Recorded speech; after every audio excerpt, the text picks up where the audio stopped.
It's Radio Zero with Rick and Rose, Friday, September 26th, 2025. Oh, you've called it Weekend of Rock. You already have a I have title. to put a note in to okay. pre-schedule the live stream. Yeah. It won't allow me to leave that field blank.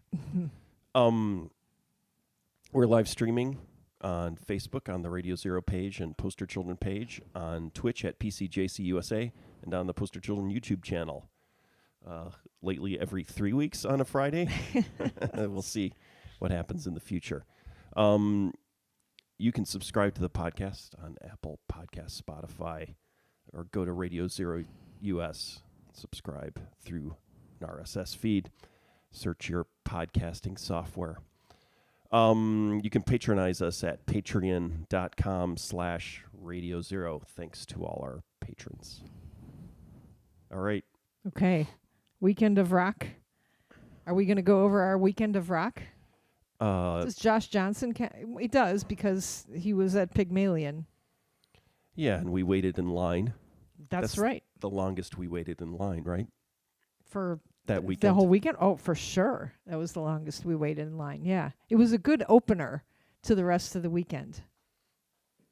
So we're gonna review our Weekend in Rock. We're not going to talk about politics. We can, if you want to do that how instead. How can we fucking talk about politics? You can't. It changes. I can't even enjoy my Pod Save America podcasts anymore because you have to.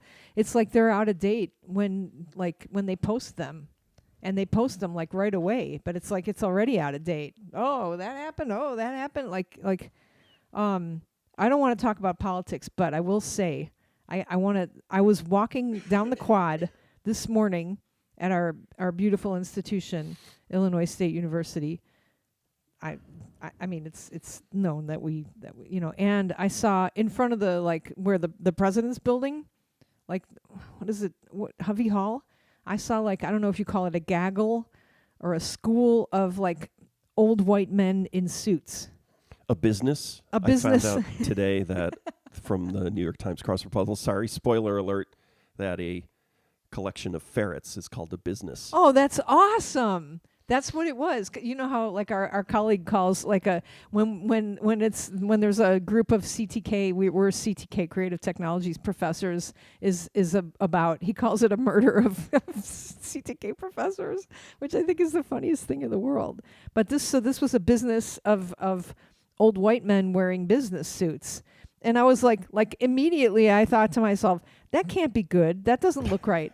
Because it's like you'd see something walking towards you on the street and decide, oh, that can't be good, right? Yeah, it means something's wrong. Budget cuts. Right, so a bunch of old white men in business suits because. All right, so first of all, higher up professors are not going to be wearing business suits, right? Nobody wears a business suit, especially the higher up you are, right? Or the more, you got tenure, you're a esteemed person, whatever the hell it is, the older you are. Do you wear a business suit to school? No, I wear a jacket with elbow patches and I smoke a pipe. Yeah, you don't though. You have I'm looking to see like a short sleeve shirt. You got a collared shirt. You don't wear the T-shirt like I do. I'm now that I'm not the director, I would just wear a T-shirt. I'm sometimes I'd wear a CTK T-shirt. But anyway, so if it's and so it's not business professors. It could be students. And then somebody told me that business students are supposed to wear suits on Fridays. Yeah, and there are certain classes, right, that they're supposed to dress up probably. Fancy, yeah, that probably makes sense. But this was a lot of older people, so it wasn't you see a student walking down the quad with a business suit. It's like, ooh, Mr. Fancy, you look nice. But this was that, and so I kept walking, and I was like, what the hell is going on? And I didn't see the president there, because the president would have a hat on, and he wasn't there, so he wasn't one of the people. I was like, ooh, is this? So if he wasn't there, then I also thought, oh, if he was there, I'd be like, oh, that's nice, the president is there, But he wasn't. It was just a bunch of people. And then as I kept walking, I saw there was a sign, but a woman was blocking it, so I couldn't see it. There was a podium and a sign. And I was like, I was like kind of moving my head around to see if I could figure out what's there. No, they were not going to a student government. There are no students. It wasn't students, unless it was like a whole bunch of old students. It could have been. It could have been. But they were, they didn't look like students. They looked like they had business to do. And I couldn't see the woman would not get out of the way for me to see what the placard was. So, and that's where people protest a lot of times, right? And then I walked along a little bit longer, and then I saw an NPR reporter, like with an NPR microphone that said NPR on it, and I was like, ooh. And so I like try to listen in, and I just heard the words Charlie Kirk. And then I think I saw the words watch list. So, and you didn't hear Rose Marshak, though, in conjunction with watch after list. I saw Charlie Kirk, and then I saw the words watch list, and then I ran. So I don't know what else happened. Went to your bunker. Yeah, I ran to my class. Your academic bunker that we all have now. Yeah. Tim Bauer says, hi, beat the Trojans. Maybe the students are going to a student government meeting. I'm trying to remember when the student government meets. Oh, yeah, you would know that, Mr. No, Senator, I wouldn't know. Senator Valentin. Well, you're a senator, too. Did you notice that all the students were on the same side of the Senate? Yeah, I did notice that. Yeah, something we gotta like, who puts the names out?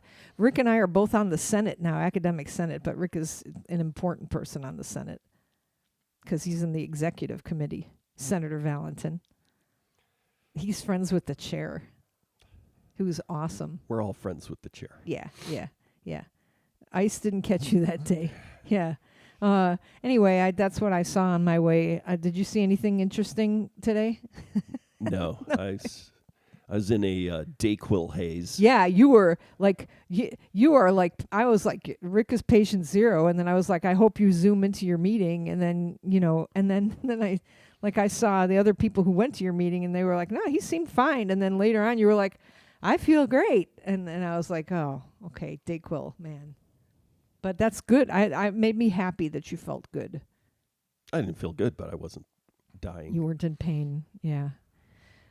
All right. Well, let's start going over. So since we are friends with the great Seth Fine, we got to go to Pygmalion. We're like very, very and even if you're not friends with Seth Fine, who runs Pygmalion, and Patrick, you still can go to Pygmalion. But we went there, and we were very lucky to have Josh Johnson tickets.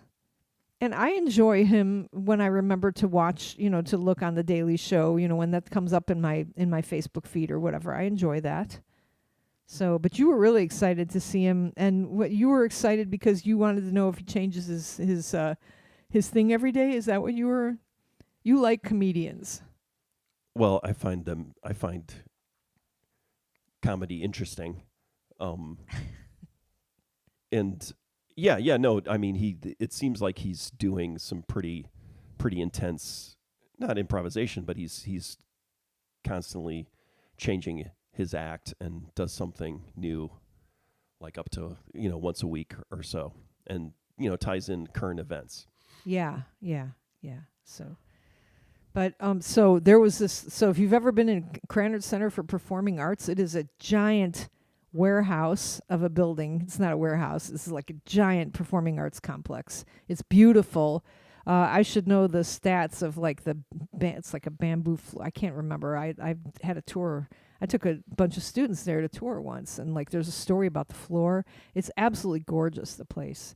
But we got there like a half an hour early from the doors open, and we were gonna like go eat something, right? And then I was like, oh, let's just check and see.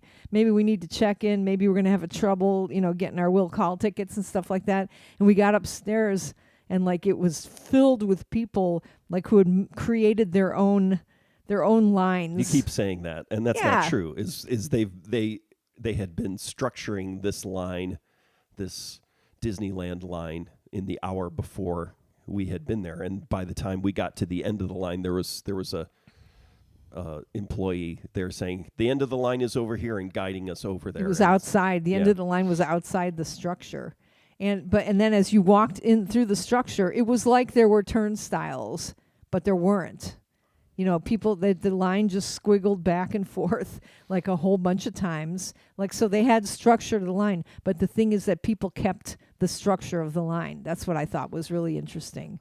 And that's what you have with like Urbana people, I think. You don't think so? I don't think it's you think necessarily special. If that place was in Deerfield, already somebody would have been in a fight and somebody else would have gotten shot. And that's like, you know, just because like people are so privileged. Yeah. Yeah. Come on. Well, I mean, maybe downstate, though, just in general. I don't know. Well, some lady yelled at us when we were wandering around trying to find the end of the line. It's over here. Yeah. You're that's true. Yeah. You're All giving people too much credit. I don't know. Come on. It But was pretty impressive. But we were in that line for how long? I don't think An Urbana, hour? the people of Urbana are known for their queuing, you know, They are courtesy. now. That's more like you go countries for that, and that's like the UK. It's like, oh, they're all about their queues, whereas other countries are, you know, less about properly queuing. Yeah, I remember we were on tour. Like we went to the embassy once when we were on tour, and we were instructed that you just have to fight your way to the front. And when I say embassy on tour in Europe, I mean McDonald's. And The American Embassy. The American Embassy, and people were like crowd towards the front of the line. There was no queue at all. So I don't remember, like probably Austria, right? Do you think it was like that McDonald's in Austria that was like right near our hotel? Well, I feel like things are more uniform in Austria and Germany, because there was that time, right, when we showed up at the train station. We arrived at the train station, and then the person from the record label who was supposed to meet us there wasn't there, and so and we stood on the platform for like 20 minutes, and then we started walking around, and then they finally showed up and yelled at us for moving, and like, why did you leave? You were supposed to meet me here on the trains, and it's like, you were fucking 30 minutes late, you know, and it's like maybe you weren't going to show up. Yeah, And how would it's we like, know? yeah. How would we know? And it was like, Okay. Anyway, all right. So back to our weekend. So did we wait in the line for like an hour? yes. Yeah, and they were doing, and this was after the Charlie Kirk assassination too. So they were checking everybody's bags and stuff, right? Everybody was wanded, and Yeah. all bags were in looked at. And it was packed. The play, like the what theater? Follinger theater or whatever, inside Krannert Center. So it was giant. It was huge. And so my problem is that like I have some hearing loss, so I couldn't really hear what he was saying. Like I couldn't really hear a lot of what he was saying, but The audio, yeah. So it wasn't great. It got a little louder, but yeah, it was not. But we were up in the balcony, and so we could see, but the sound wasn't great. yeah. It's an orchestral hall. But what we did hear, he like taught. It was like family rock, like family comedy. I was Right? So we had listened to some of we've listened to some of his routines. Routine feels like I'm an old man talking about Some of his routines. Jackie Mason. Yeah. His routine. I didn't like his routine. It was pretty normal. And I mean, I hate to say it, but you said somebody else said this to you. It's like it seemed kind of Cosby-like. Another white person said that to me. So Well, okay, I Yeah. don't think it's racist. I think Bill Cosby is kind of like the standard for family fare, like just like family friendly. vanilla, Yeah. like not even situational comedy, but like, what would you call it? Kind of like storytelling comedy about everyday situations. And so a huge amount of his set was about hiking. And then what was the other part? It was like hiking, and he was very tired going up to the top, and people but kept coming what was the down. other main?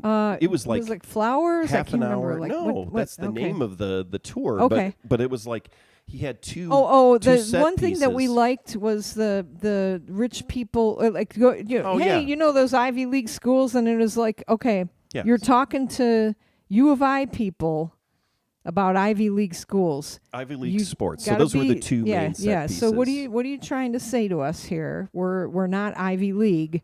So are we supposed to laugh at the No, Ivy I League think or feel bad? It's a routine of Or his. do you think that we're college people, so we identify with Ivy League? That's where my mind went. I was like, why are you fucking talking to me about Ivy League? I don't think I'm that's, from U of I. I don't think that's the ILL. point. I don't think that's the point. Okay. And, I think it's a routine he's working on. Yeah. Okay. And I liked the conceit, which is that like these Ivy League sports, these rich people sports, they do things in the sports that they would do if they were poor people. So for their job. For their job. Yeah. And so it was like fencing is like being in the military, right? Being in the war. Yeah. And so rowing, is that what he was saying? Yeah, rowing? he was talking about rowing, and I didn't feel the connection to that. So the frustration was that I wanted the political stuff, right? And listening, over the summer we were listening to some of his routines when we were traveling, on vacation, and he had and what's also weird is I don't know how old he is. He's definitely not our age, but like his routine, he had a routine about VHS tapes split up into two parts and like Titanic and watching Titanic on two VHS tapes. So like that was what was weird too, is his it felt like his mainstream kind of like regular comedy is very much Gen X-y.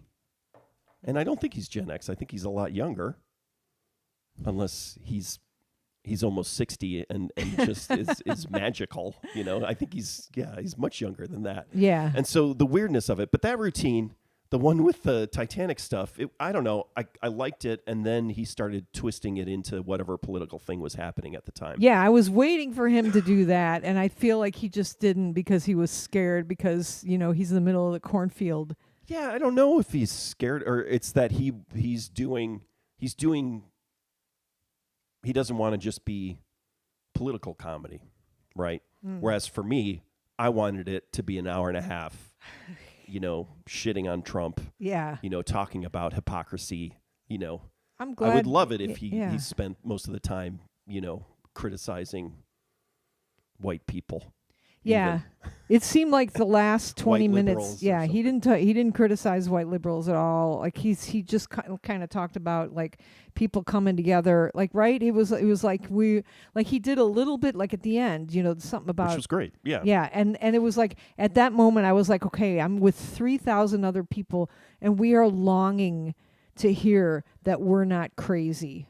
We're longing to hear that there's not something wrong with us. Yeah. Please tell us that we know that Trump won the election, and we know that he's changing everything to Project 2025, and we know that all of the whole government is allowing him to do it. Democrats and Republicans are allowing him, and I know he gets sued or whatever. You can't do that. Oh, okay. Well, I'll just do something else then. I'll just bomb a little boat in the water or something like that. I understand that, but we wanted to feel connected in a way where, like, okay, all of these people in this room are not crazy. Yeah, and he did do that. I mean, he did do that. Yeah. But and yeah, I'm sure he just does not want to be exclusively a political comedian, which because maybe he would get shot. Well, no, I think No. the history of that Yeah. is that if you go too far, and so what's the first guy? And so that's the thing is he's kind of like an interesting, what the hell's the guy from the 50s who's still alive, I think, and like 300 years old, who, was kind of a pioneer of the new era of comedy, and he would sit on stage reading from the newspaper and do a routine around that. Oh God, what's his name? I don't know. He was.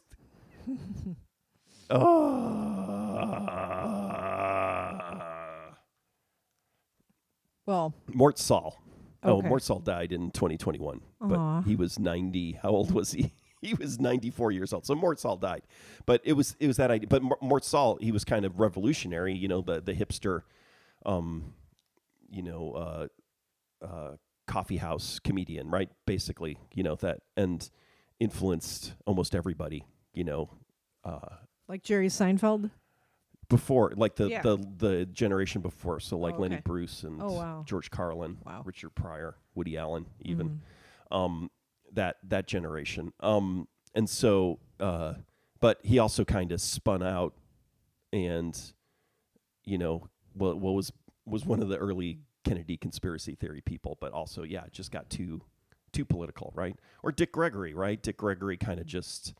Yeah, he kind of had to. That's always that's the person that they always kind of put up. Whereas like he became so political, and then that people just kind of shut down, and he was considered more an activist than a comedian, right? Which is fine. What about George Carlin? Like, what's your assessment? George Carlin walked the line, I think. Okay. Yeah, and like, okay, like, who else? Name some other comedians. Name some other comedians. Yeah. Just general comedian names. Yeah. How many comedians can you name in 30 seconds, Rick? Let's do it. I don't want to. Okay. It seems ridiculous. All right. So, well, that was and then we drove back, right? Did we eat anything in Champaign? I can't remember. What did we do? Andy says Dick Gregory too. Yeah. Oh, okay. Confirms the Dick Gregory. All right. That's the path. That's kind of like the lesson. Okay. Right. All right. Or all comedians think about. So did we eat, or what did we eat after that? What did we eat? Oh, we were it was a nightmare. Yeah, it was a nightmare, right? We went to Manolo's, but it was packed and closed at 10, and it was after 10.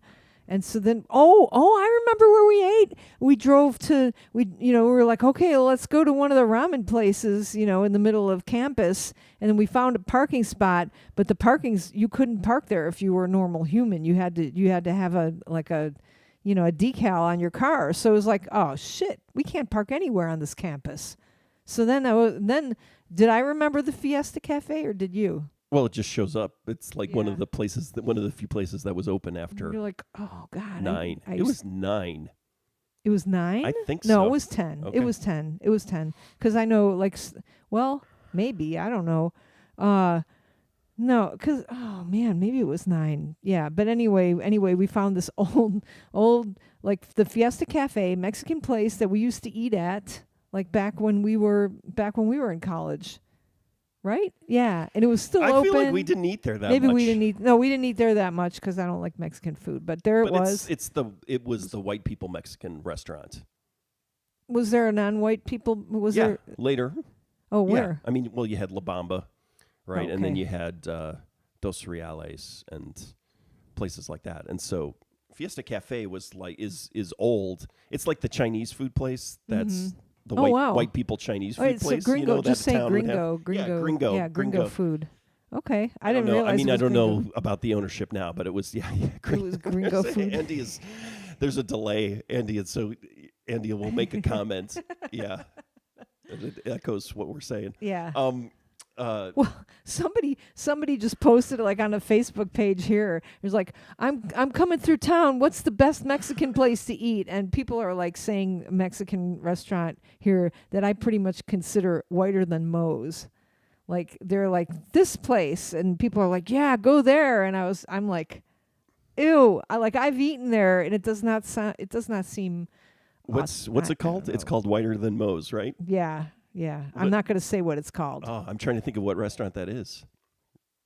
The ones that people were suggesting were all like that. Like it was just like ugh. But Fiesta Cafe was great, actually. It was good. It was really good. They gave us a ton of food. It was like it was one of those. Oh and my what's God. great about it is that it stops serving food at 10, but serves drinks until 11. So so we got there at like 9:30 or something, and then Must have been okay. and it was okay that we were ordering food at 9:30 because they were they would still be open for Yeah. the margarita crowd. Yeah. That's good. All right. So then we drove home, and then the next morning we had to get up and pick up a rental car and then drive to Minneapolis. Right? And I tried, we wanted to stop at the cheese factory, not the cheesecake factory, the cheese factory run by the Christian cult, vegan Christian cult. I was looking into them, and I don't know how Christian they are. They're a little more really? new agey. Oh, I mean, yeah? there are Christian organizations that view them as what would be the word? Not pagan, but just Because the Yeah. guy, the German guy, the guy who greets you, he's got like a tattoo on the inside of his arm with an Om on it. It either says Om or it says Tibet. Yeah, it's a little more new agey. Yeah. Oh, that's But I think it's cool. got some Christianity. I can't. I need to.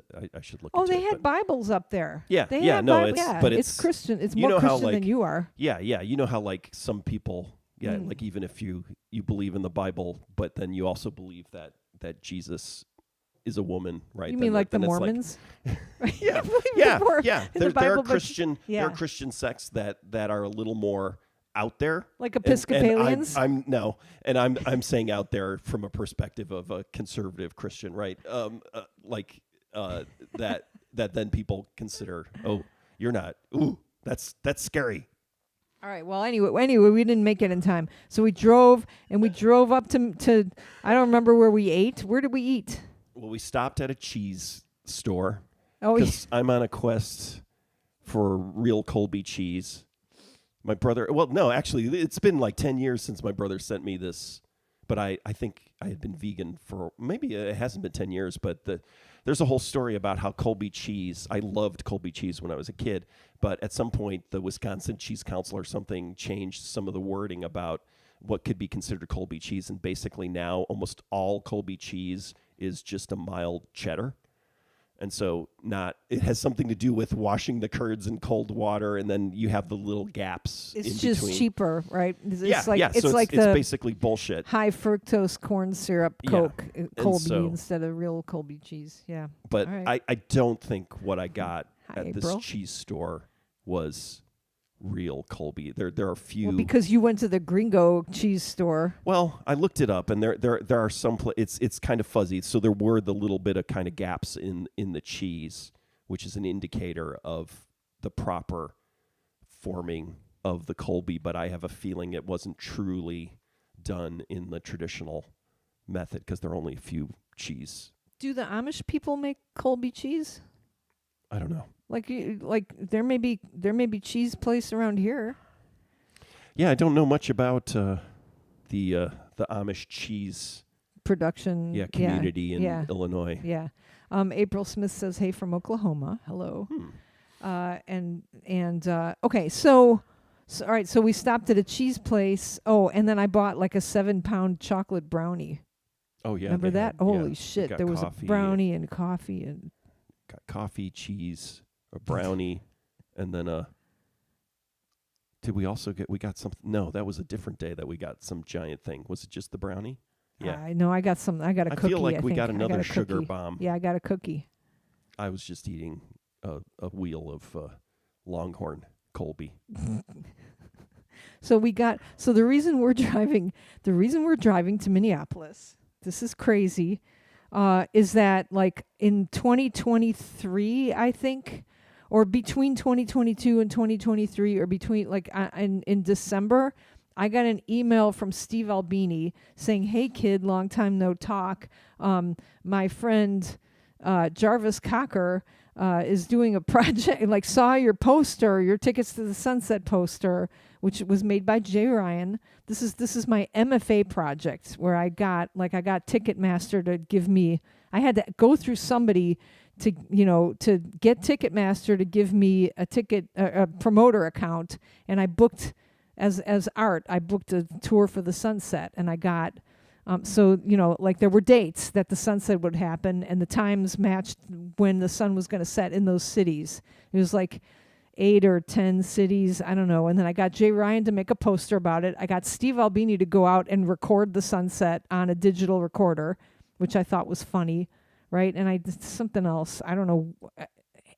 He who shall not be named from the Beckman Institute has his name on the poster because we used a fax machine, I think, from the Beckman. So it's all like analog / digital / funny stuff. And I keep saying it was like inspired by Donald Judd because he outsourced. Like for me, that's like who outsources artwork. But maybe I'm wrong about that. Am I wrong about that? I'm not sure. Yeah, I mean, did Donald Judd? I mean, that's true for a lot of Yeah, for artists, like is they those have conceptual people artists. who manufacture. Yeah, yeah. But I was like inspired by like outsource all the work, but get people who I really worship and respect to help me with this project, right? So anyway, so apparently, so I know a few people who have one of those posters. Like Rick Powers has a poster. Like my friend Lillian Hoddison has a poster. Steve had a poster hanging in electrical audio, but I guess he didn't. He was asking. So Jarvis Cocker saw it and liked it, liked the project, and I guess wrote a song about it. And so there's this email to me, with like a forwarded message from Jarvis Cocker to Steve, just talking about different things and sending him like a beautiful video of like a ceremony he did. And then like this project is part of Brian Eno's charity or something like that. Anyway, he wrote a song called A Sunset. And it's beautiful. I love the lyrics. It's like I'd like to teach the world to sing, but I haven't got a voice or something. But I don't have a voice. I love it so much. It's so beautiful. Anyway, I didn't answer him for. I thought it was longer than 4 weeks, but it was a long time. And I remember going up to you. Do you remember me saying, "Hey Rick, who's Jarvis Cocker?"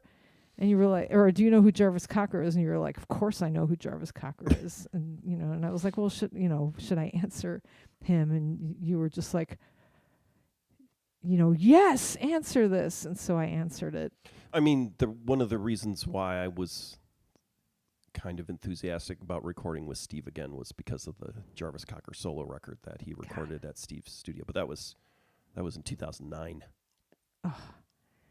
Oh, so Dannon saw the Pulp show at Red Rocks. They said it was too cold and rainy, but still amazing. So I mean, I don't so anyway, it was years, a couple of years later, and he emailed me and said that, or not Steve, but Jarvis emailed me and said that they're playing the song on their tour here in America. He'd like me to see the song.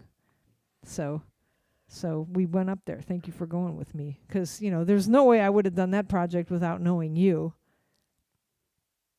But but I don't think I was a major part of the project though. Oh, you probably were. Mm-hmm. Well, anyway, and we got to watch Pulp, and they were it was like amazing. And we also got some good food at the venue, the Armory in Minneapolis. Like we drove all the way up there. We're like, "Oh my God, we're gonna be late. Let's go there now." Like, yeah, because just remembering the night before, right? Like, we better get in there and make sure we can get in there. And then when we got there, you couldn't leave the venue. So we're standing in this venue, and there was some opening band, and then like we found out that there was concessions, and we had Beyond Chicken, like teriyaki bowls or something. It was fantastic. I was like, I was so happy that we got to eat. And then Pulp played, and I've never seen anything like that. It was just. It freaked me out that there were 9 people on stage, and so I'm trying to think. I mean, I guess I saw Talking Heads, and they had they have 100 people on 9 the stage. people on stage too. Yeah. But it's been a while since I've seen. Oh no, actually, when saw Simple Minds over the summer, there were a lot of people too. They had a lot of.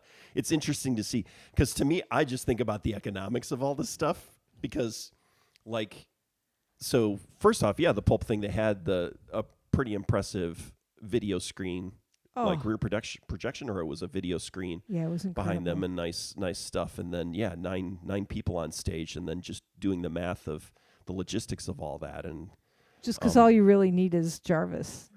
I mean, the voice and the presence.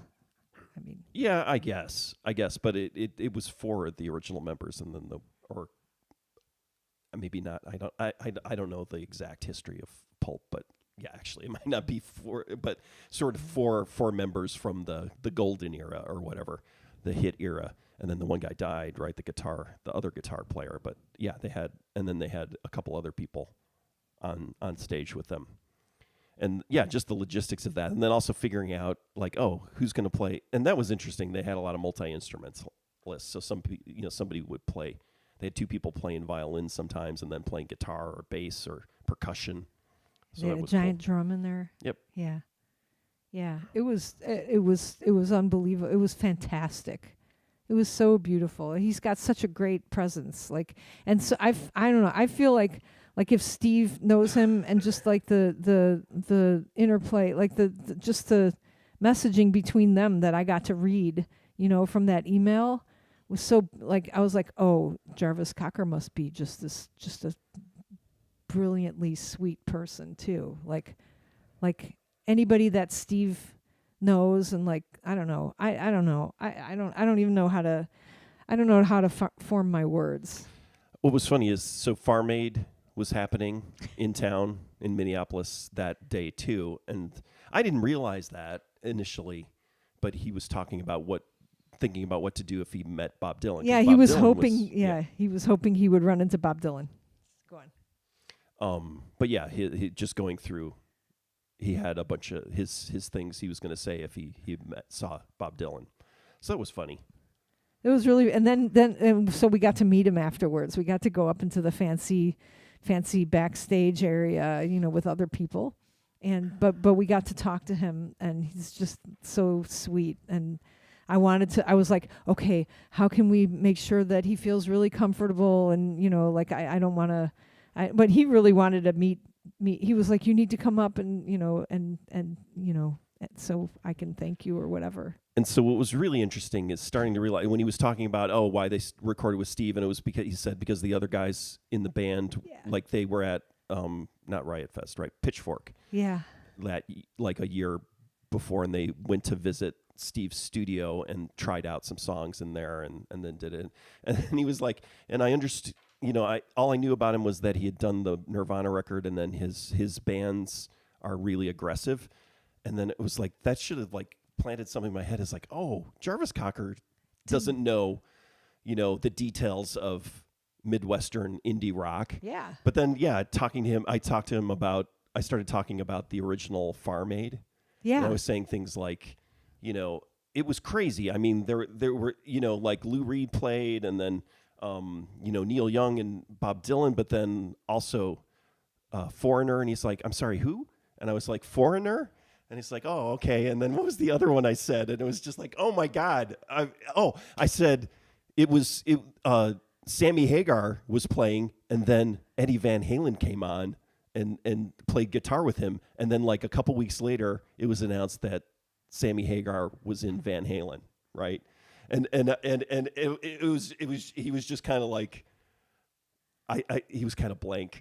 So was I. I was like, who are all these people? Who the fuck is Rick talking about? I'm like, I'm just talking to a musician who obviously knows all about Foreigner and Van Halen and everything like that. But it's like, oh no, this is a UK guy, right? Barely knows, Big Black and anything like that. And he's listening to Leonard Cohen records and, the Walker Brothers and stuff like that. It's not it's Scott Walker. It's totally different category. It is like area of interest. Yeah, different life over there. Lou Reed. He would know who Lou Reed was, well, right? He knew who Bob Dylan was. Yeah, those sure. are all obvious things. Yeah. But it was just thrilling getting to meet him. His voice is beautiful, and we have a picture with him. Right? That was neat. Ooh, I don't have that, but can you send me? Oh, I have a picture. Yeah. Can you send that to me? Yeah. But then there was like, and then I think he was talking about, what was he saying about recording with Steve Albini? Like he was, I asked how it was, what did you think about recording with Steve Albini or something? And he was talking for a little while about it. Yeah. He talked about the kind of documentary style, and then also it was a good price. Yeah. He said, and then Rick just goes, Rick blurts out, I love that record. I love that record. I mean, I like some Pulp songs, but that what's the record called? Further Complications. Yeah. And I think and that was the thing, is he said, it was really, what else did he say about Chicago? He was going to somebody's house the first day he was there, and there was a rabbit in the front yard. And then he went into the person's house and said, I think your rabbit got out. And they were like, no, rabbits run wild here. And you know, I'm thinking like Watership Down and stuff like that. It's like, oh, England's just full of rabbits. But for him, it was like, there aren't rabbits running around wild in London, I guess, I'm assuming, you know. And it's like, oh yeah, that kind of makes sense. And he was like, he thought it was somebody's pet. That was one of his takeaways of the Midwest. Don't you wish? I wish we could have like spent more time with him. And I knew, like, I saw there are other people who are dressed real fancy, you know, and like you know, like our fancy people who probably needed to talk to him and stuff like that. But I would have talked to him forever. It was like just hear more about. And I felt a little bad though. So we went in with the VIP people, right? So the people who paid. I need to look it up. I need to look it up and see like where it was. No, but they were all off on a balcony waiting, I think, for him to come and go talk to them. And so we were jabbering at him, and then these people who paid, you know, $200, $500 Well, he was going to have to go talk to them too, but like he seemed to want to talk to us, so that was it was nice. That was nice. Oh, it was so nice. Like I was like floating on air after that. I think I'm trying to remember, like. Yeah, I like had some kind of feelings like you know, wow, this is the best that it gets, you know. I don't know why, like it was just oh, and then our director, our new boss, like found out about this project and liked it too, and like you don't like I can tell my mom and I could tell my dad, like, you know, hey, I sold tickets to the Sunset, and they're not going to understand that at all. Nobody's going to understand that. When you actually find somebody who like appreciates that, like, you know, appreciates everything about it, that's really nice. I mean, I don't know if my MFA, what are they called, the professors, I don't know if they're listening right now, but I didn't get the feeling. I'm just kidding. I don't know if I got an A on that project. I guess I graduated. Yeah. You know, but like, you know what I mean? Like you get what I remember like the first iteration of that project was I made tickets. I made tickets to the Sunset. I was like, here, lady professor, here's my, because I'm not going to say her name, you know, here's my tickets. And I remember she said, those look like circus tickets. And then I went home and cried, and I was going to give up. And you probably were like, don't give up. You know, so like, but those look like circus tickets. And I was like, well, there goes that stupid idea. And then I went on to something else. And then I just found like another iteration of it too. But like what, you know, years later, 2 years later, or 3 years, they didn't let us graduate in 2 years. Like 3 years later. Well, that's typical of an MFA. Yes, it makes sense. It wasn't like you were held back. No, I wasn't held back. You didn't get an accelerated I was not MFA. A good student. Yeah, I didn't get an accelerated. You wanted an accelerated MFA. I wanted an you wanted to be so good. They were like 6+1. You know what? You know, get out of here. You know what? We don't. You're so great. We're going to give you the degree in just 2 years. I was not a good student, I don't think. But I was working at this, you know, was free labor, free computer programming labor. Yeah, grad student. Yeah. Anyway, it was just, that felt really nice. That felt really nice to be understood. I liked that. Is that okay? Oh, yeah. I mean, do you think he understood? Yeah. Okay. No, he was look inspired. Look at all his Yeah, no. If you go in his office and look at his books. Yeah, I don't think he was lying at all. I think he was, because I was in some other meeting with him, and he was. Oh, you're talking about our director. Oh yeah, who do you think? Oh, I thought, yeah. Who are you? Who were you thinking I was? Jarvis saying? Cocker. Oh, inspired by my project. Yeah.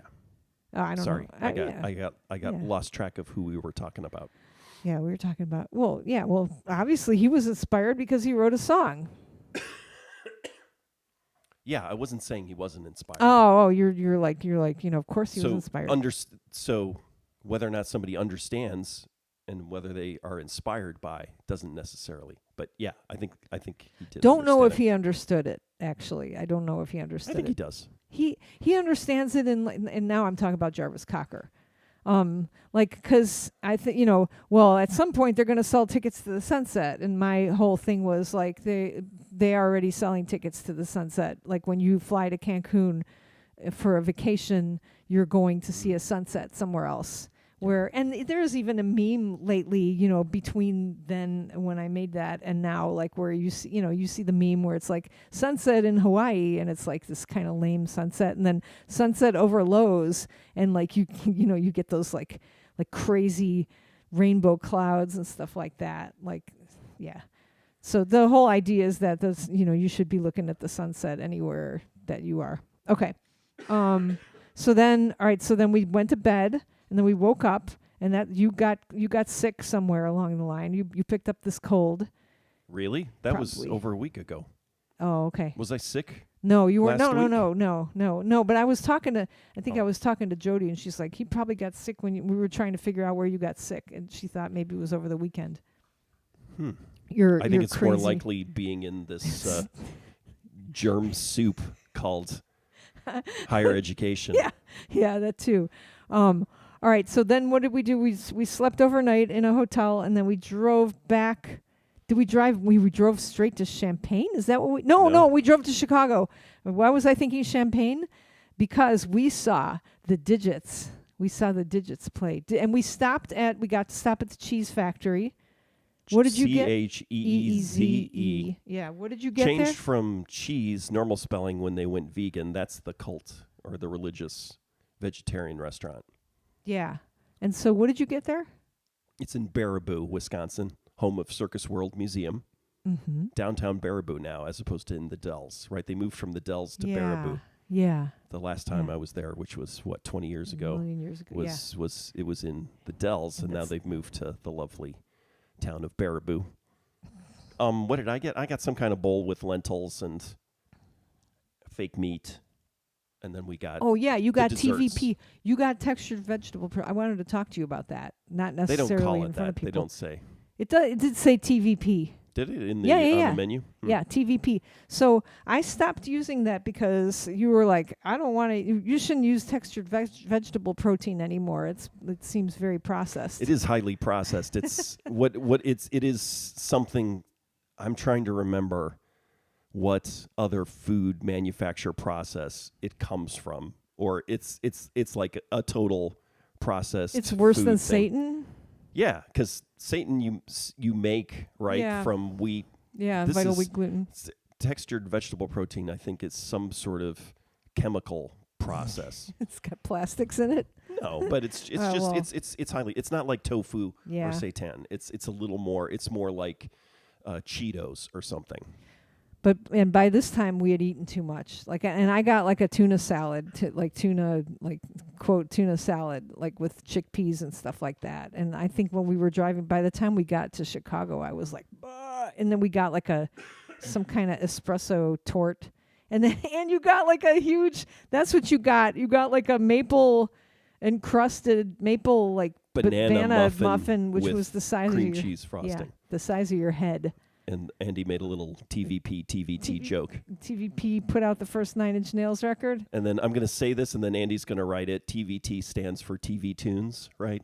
That was the label that put out the original kind of like television theme song records. And he wants us to know that he knows that it's TVT. Yes. Yeah, of course we know that. Andy, and you were at the Didjits show too, right? I think Andy was there. I think there's at least a 3 or 4 minute delay between what we see on the chat and then.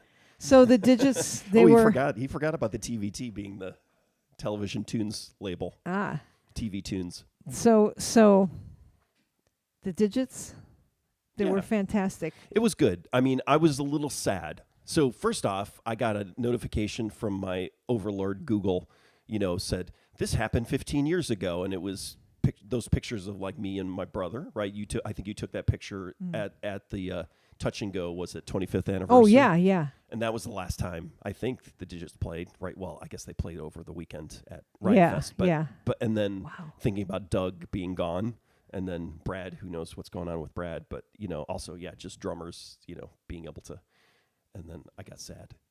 Oh. But it was okay. It was good. It was good to see. It was good to see Rick play those songs. Yeah, it was. Yeah. And it was similar to, I just wind up doing math, and so it was similar to seeing Bob Mould and then realizing, I'm watching this guy play Celebrated Summer, and then it was like, I remember being at the Cubby Bear 40 years ago. And that means 40 years. That's a really freaking long time. And then I start spitting out. And so it's for me, I love it, the nostalgia, but then I also, start seeing the maw of death. Although we could live to be 100. Even if we don't, like this is something that was really important to us and that we loved, and that we get to see it again. You know what I mean? These people were part of our lives, you know, and so that's. I'm not denying like I was that. thinking about this when I was driving home today, you know, and like just thinking about how great Rick Didjit was on the stage and everything like that, and like how lucky I was. Like, oh, you know, we get to see this again. It's wonderful. I'm almost kind of. You know, well, I'm not glad that I didn't go to Riot Fest, but, you know, since we've been banned from Riot Fest, it was sad that we didn't get to go see him there, but at least we got to see him at the Empty Bottle. And our child, our firstborn, got to see him too, which was really nice. Andy says, last I saw Didjits was 30 years ago, 2 floors up at some Elks Lodge in Elgin. We are so old. Yeah, we're old, and that's the way it works. So at least we're still alive, and we can still watch them play. And Hot take. Time. Yeah. And I was standing next to Chris Green the whole time, and we were laughing our asses off because Rick is wearing these dark, fuck you champagne, and then he dedicated. I got 2 songs dedicated to me this weekend. Oh, I didn't hear. I believe that Jarvis over Tucker. the weekend, not over the weekend. Didjits Yeah, songs. no, I just got but Evil Knievel, which I know you love that song too. Yeah, and you like the way it was recorded. No, I like One Dead Hippie. I'm a big fan of One right. Dead Hippie, which they're never good. I don't think I have seen them play it, but that would have been maybe even before the record came out, the single. But he's like, fuck you, champagne. Right. And so Chris and I were laughing because he kept yelling that it was too dark on the stage. He kept screaming, turn off the lights. He couldn't see anything. I can't fucking see anything. And he's wearing these very dark sunglasses on the stage. And Chris Green is like, hey, why don't you take off your sunglasses? Like really, not even yelling at him. He's just take off your sunglasses. What the fuck? And I don't like that had to have been part of the joke, right? And we'll never know. I think so. Because he also said, he didn't just say, fuck you, Champagne. I think he said, fuck you, Chicago. I'm from Evanston now. Yeah, yes. Yeah. Which is really funny. Yeah. And I was hoping someone would give him guff for that. Yeah. Evanston? Yeah. Oh. Well, yeah, the last time I saw him play, and I think it was, I don't remember, well, he was in Champaign, I think. He came out and he was like, fuck you, Champagne. I'm from Chicago now. Or, fuck you, fuck all you hillbillies. I'm from Chicago now. That's what he said. Yeah. And I'll never forget. It was the funniest thing. It's funnier than hello Cincinnati or hello Cleveland. You just say hello Cleveland in the wrong place. Because that's like I remember that's a, what? Is that a Spinal Tap thing? No, it's the guy who we don't like anymore. Ted Nugent. That's in my book. I think I have. I wrote about Rick in my book. The other Rick. Yeah. Anyway, I love that. Yeah, it was fantastic. And the bass player, that I was like, my dream would be to be up there on the stage playing those songs with Rick Didjit, but then I wouldn't get to watch him from the stage, and it wouldn't make sense at all. But I loved the new drummer and the bass player. I thought they were great. They were perfect for him. Like they were just dudes. Yeah. No. And I was talking to Mark Baldwin from Love Cup actually. Was there, and he was saying they were guys from a rockabilly band or something, or kind of like I don't know where. Chris Green said that he doesn't call Matt Talbot. He calls him Talbot. He's like, Talbot recommended these guys or something. So maybe they recorded at Matt's studio or something. I can't remember, but it was There's a kid in the Capoeira club here at ISU who worships Matt Talbot. It's like worships him. So I can pull that out, pull out Matt Talbot. There were a few young people at the show, not just our kid. Was our child. Not just our kid. There were a few other young people. Yeah. And then I don't know what it is, but I always wind up, behind. I always wind up in Land of the Giants. I stand a little far back, but it's like So I don't know. Apparently, I mean, I'm 6 foot tall, but apparently, all these indie rock bands and stuff, they're attractive to guys who are like 6'5", 6'7", and for some reason they stand in front of me. It's like, okay, you know what? Just stand behind me. You have in the Land of the Giants, right? Off in the back, you stand in order of height. You don't just go and tool out right in front of a guy who's only 6 foot. Yeah, I didn't like that. That happened also at the Pulp show. I wound up in the Land of the Giants. You have to move then. Sometimes you can't move, and I don't want to move. I was in a good spot. Yeah, just move in front of them. Fucking Land of the Giants. Just oh, that sucks, man. It was nice right up in front there. And some of them were young people. Well, young giants. They should have That's gotten a chair for you. Some of you. And so Andy wrote, and one of Rick's kids, I love that he got to go. So like one of Rick, probably not your kid, probably Rick Sims' kids was there. No, what? Or well. Anyway, yeah, I love that our child got to go. That was nice. Yeah. I don't know if he liked it. He liked it. Oh, good. And the front. Yeah. What about the band? The band that played before that, they were really tight. Jesus Crosses, Christ. yeah. Yeah. That was kind of playing Die Kreuzen. Yeah, and the fact that it was a reunion. Like seeing some people from my math is all wrong now, but it's only been like 10 years for some, or 10 or 15 years. But yeah, and then people from 30 years ago. Who did you see that you haven't seen? Brody. Oh, yeah. Yeah, People who you worked with. Yeah. What the hell? But then also, seeing like Pete and Archer and Mark and Paul, and who else was there? Yeah, it was crazy. It's always crazy to see our fellow olds. So, and they were fantastic. Although, okay, one song, which I think the bass part goes do do do do do do do do do do do do do do, because I've tried to play it on the bass before. Why don't you go tell your mama? Max Wedge? Stingray. Max Wedge, Stingray. Yeah. That was when the poor bass player's bass broke.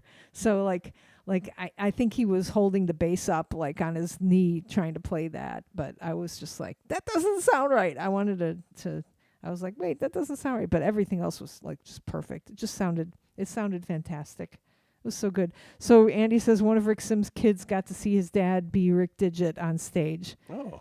That's nice. I thought so we thought that Rick Didjit had girls, but yeah, I don't know. All right. But that's got to be weird.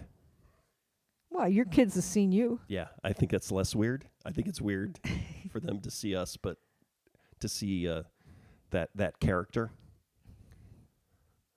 I think that character of Rick Didjit is a little disturbing. He's especially a little when you talk. disturbing. Yeah, you talk to Rick Sims. And it's like he's pretty really normal. Seems guy. pretty normal. Yeah, right. Yeah.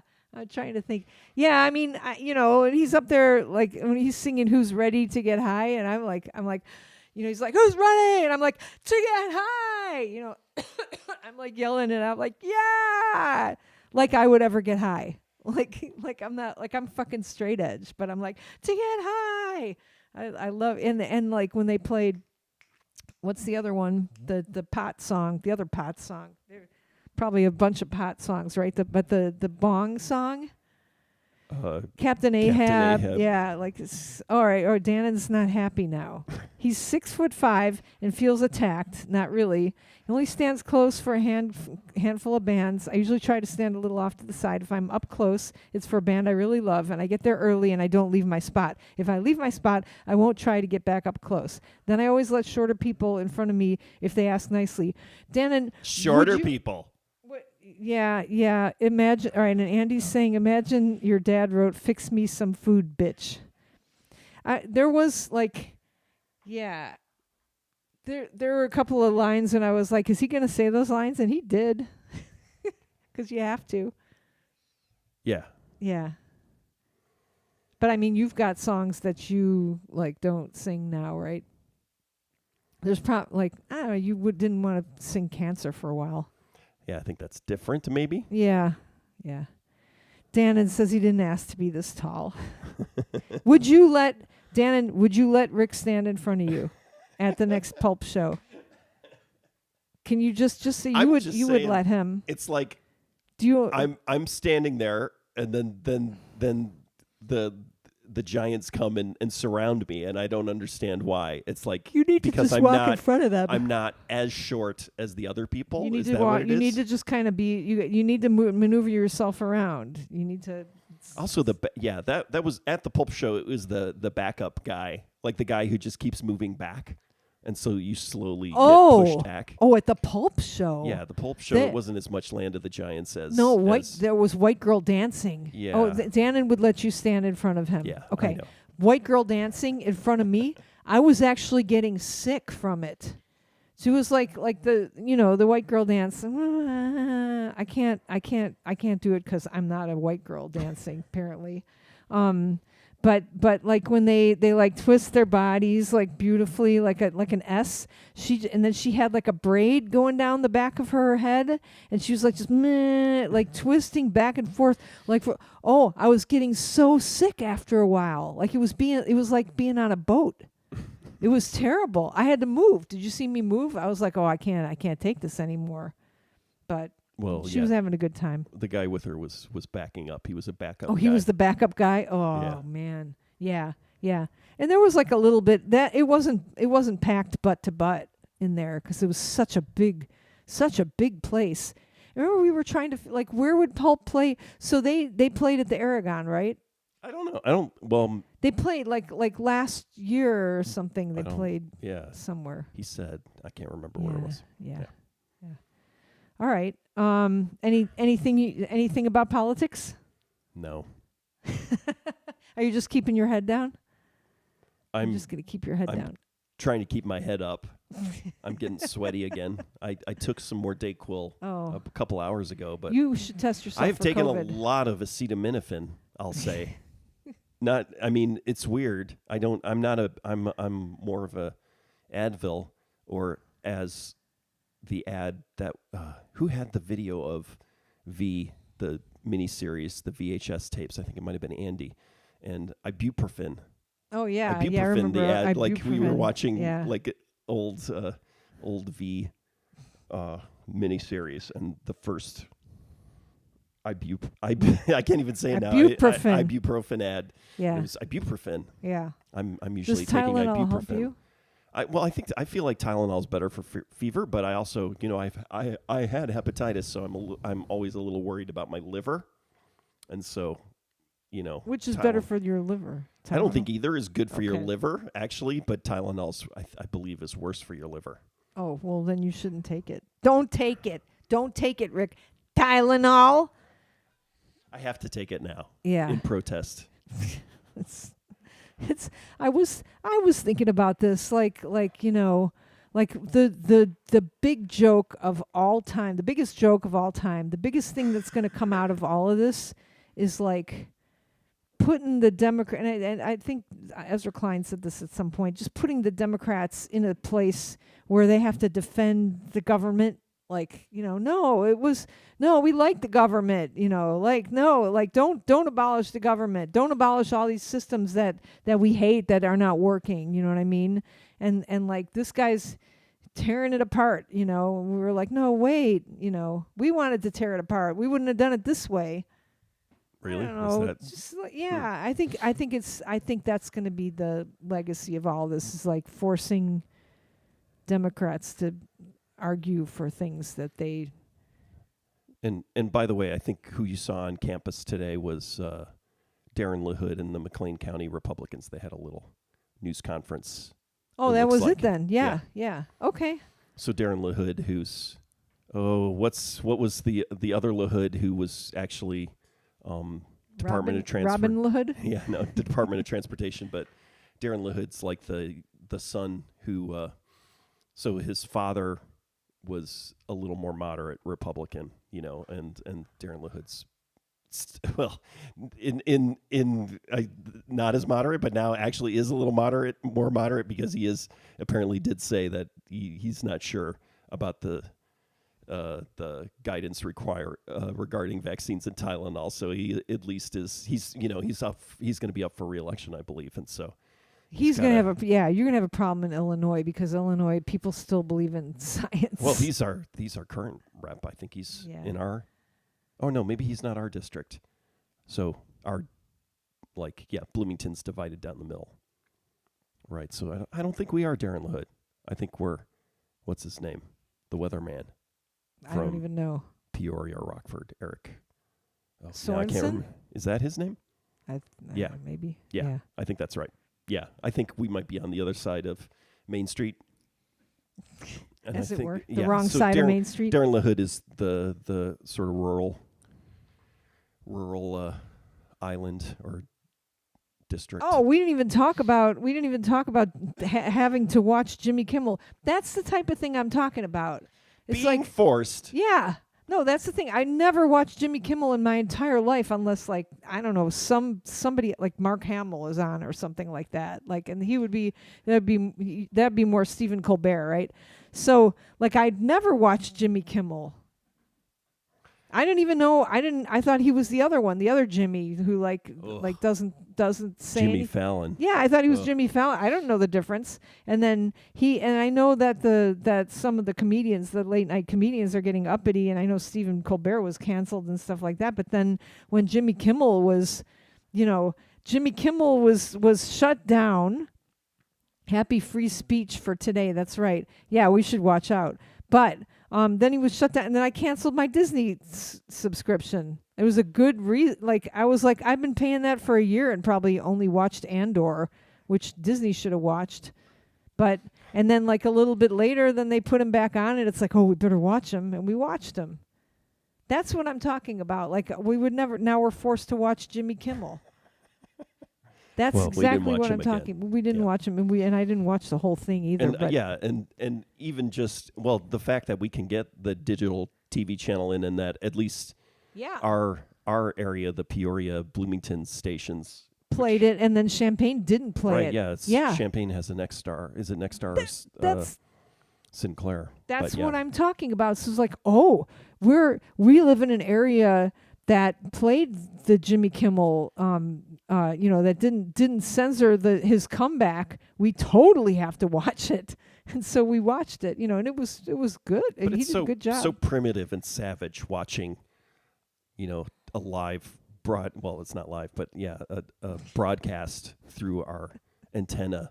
It's just primitive and savage. Yeah. Joe Christmas says happy free speech for today. Yeah. I mean, that I like that. I like when, Trump's like, no, any reporter who wants to do a news story needs to check with us first. I'm like, you go, girl, keep it up, because at some point, he lost a couple of the MAGAs, right? He a couple of them were like, that's where I draw the line, no, YouTube TV in Champaign did show it. Okay, so people in Champaign got to see it too. That's good. I think that's weird that Champaign, you couldn't see it in Champaign, or you like the Champaign station didn't play it. Well, it's owned by one of these conglomerates. And what about do we have, ours is not? No. Wow. Okay, Joe, why don't you move back here? Gray Media or something, some other media group. The third largest, probably. Yeah. Champagne's so nice. Yeah, that's my one problem with this too, is just that even that idea of broadcast TV. Yeah, what year is this? Right. Yeah. Yeah. Well, but Google won't prevent lockdown people watching stuff, right? YouTube, that's free. I don't even know. I'm not. Are you going to watch him again? You watch Seth Meyers all the time. Well, I don't watch him live. No, I know, but it comes up. I just watch the what is it? Closer Look. Yeah, that shows up, and it shows up before the live broadcast. But so on the YouTube. This is what I don't like with Seth Meyers and people who are not Jon Stewart. I can't remember like who came after Jon Stewart. Who was the guy who came after him? John Oliver, I think. Yeah, like anybody after like Jon Stewart was like full on, always just funny. And these other guys, I talked about this too. This brand of comedy was like they're going strong, they're attacking Trump, and then they'll be like, it's just like my anus and I pooped and then it looked like a boat. Ha ha ha ha. And like who other anus poop boat joke. Ha ha ha ha. And it's like, wait, what do you go back to the politics? Why are you talking about this other what that's not funny. Like they veer off into like, what the fuck are you talking about? I don't like those dirty comedians. No, okay, I'm thinking poop because that's the only thing. No. Like, you're right though. They'll no. I know what you mean. Trump looks like, and then on top of it, Trump said this and that and this and that, and RFK was behind him, and he was an even weirder color than Trump. It was a color like my shirt. I have a shirt that I haven't washed in 2 days. It smells weird. Comedy about shirts not being washed. Here's a picture of a person with a shirt that probably smells too. Ha! And it's like, fucking go back to the fucking vaccines, dude. Or the whatever, Like, there's a different... Joe is saying there's a different company called Richicon that owns the ABC affiliate here. I thought it was Sinclair, but Sinclair announced today that they're lifting the ban on Kimmel. Oh, that's right. Yeah. So it is Free Speech Day. Yeah. Yeah, but so this is my critique of comedians is that you watch it like I was telling our firstborn this too. I'm like I don't like this when they veer off into weird. It's not that funny. Like it's not politics. It's not funny. But then I decided that you have to do that for millennials because they get too sad if you keep pounding away on the despair.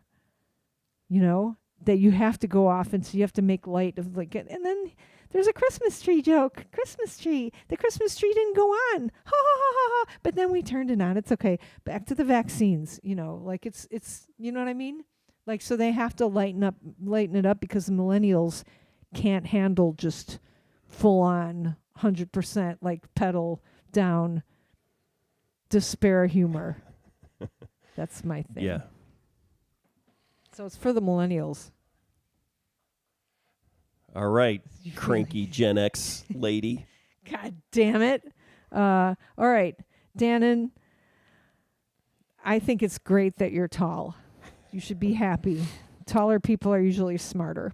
And also I really love watching Dannon just goes to shows all the time. Like just from one show to another. I like watching your Facebook feed. Andy, it was great to see you.